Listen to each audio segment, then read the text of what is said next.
Welcome to the Canned Wine Podcast, where we open cans of wine and talk about it. This is Season 3, Episode 41, and we are coming to you from a remote cabin in the middle of the Hudson River, sparing no expense to take our canned wine passion on the road.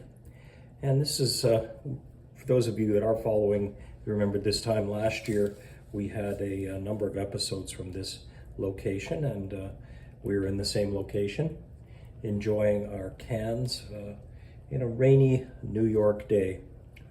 And this year, as always, we open cans and talk about it, and we're bringing you the world in a can. And today we're off to Canada's Okanagan Valley in central British Columbia to wrap up the Rosé Roundup. And we thank you all that have been following it. It's been quite an epic and interesting adventure, and we have tasted some very phenomenal wines, some that we picked up and some that came to us at the behest of the International Canned Wine Competition that really stepped up and sent us a bunch of gold medal award winners. But first, as we do here, our wine nerd word of the week, and it's a term really, ABV. Alcohol by volume. And it's a basic term that we haven't really reviewed in the past. And as you would expect, it means the amount of alcohol by volume. Now, this week's can is the Stag Hollow's Show Rosé, a 2023 vintage, 250 milliliters with a 13% ABV. So a fairly strong rating. Now, the winemaker is Stag Hollow Winery in Sun Valley Way in the Okanagan Valley. The grapes that make this, they are of course Shiraz, and they come from the Amelia Vineyard in Osuyos in the Okanagan Valley, as well as the Shuttleworth Creek Vineyard, again in the Okanagan Valley. Now, this was actually the best in show wine in its category of rosé, which is quite a thing considering that we've all had all those gold medals that were excellent. We're expecting really good things out of this one. And they had another best in show in white, which was Tragically Vidal. Unfortunately, we didn't get a copy of that one, but should we ever drift up that way, we would certainly try one of those. And it's one of those, if you know, you know, Tragically Vidal. There's a bit of a Canadian twist on that. So now the canned wine competition is coming up at the end of July out in Mendocino County, California, and they're already soliciting new wines to take us to different heights, if you will. And it's supposed to be illuminating. You say that with the AL as in aluminum, because that's what we do is canned wines. So this is stainless steel settled and cool fermented. That really helps to maintain those fruity notes. And I mean, it's not usual to have a Shiraz that's a rosé. That's generally pretty standard red wine material, but they've done it to a little bit of skin contact to give us that beautiful color we're expecting. Then they rack and chill it upon completion and stabilize it, filter it, and can it. Then it went to the competition where it did very well, coming out on top, so to speak, and was delivered to us to open and talk about, which we are doing now. Now, this was a limited production. Sorry to burst the bubble, guys. There was only 100 flats of 24 cases. So what does that make? 2,400 cans, and this may be the last one in existence because it's a 2023 vintage. So if it was that good, I can't imagine it sticking around. So without any further ado, let's do what we do on the Canned Wine Podcast, which isn't just sit around in remote cabins and open canned wines or look at them. We actually open them and talk about it. So this is the opening portion of it.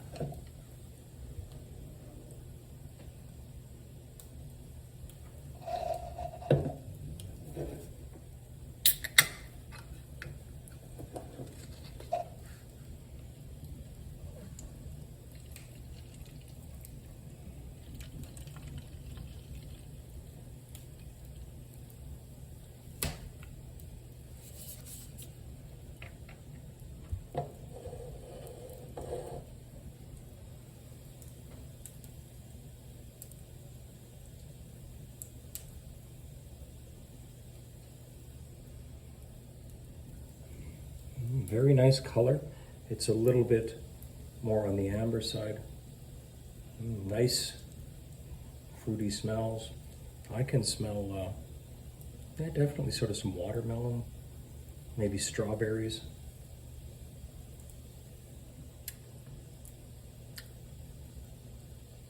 It's a still wine, and with 13% it does have some legs.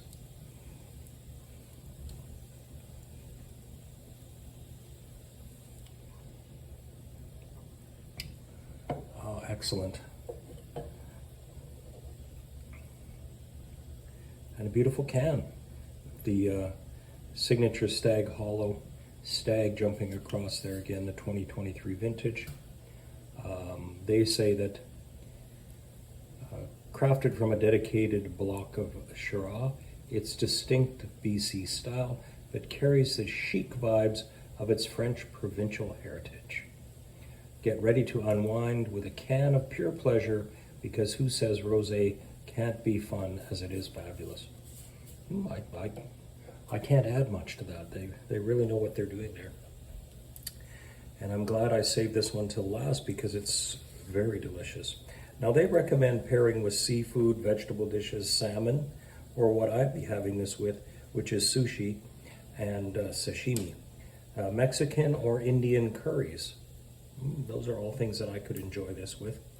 Now, our shout out, and I try not to get jealous, but when your friends are sending you pictures of them in the wineries in the Okanagan, it's hard not to, but I live vicariously and say, good on you, Jamie and May, and what a way to end a long Canadian winter than to go out to the Okanagan and enjoy a wine tasting. So bravo.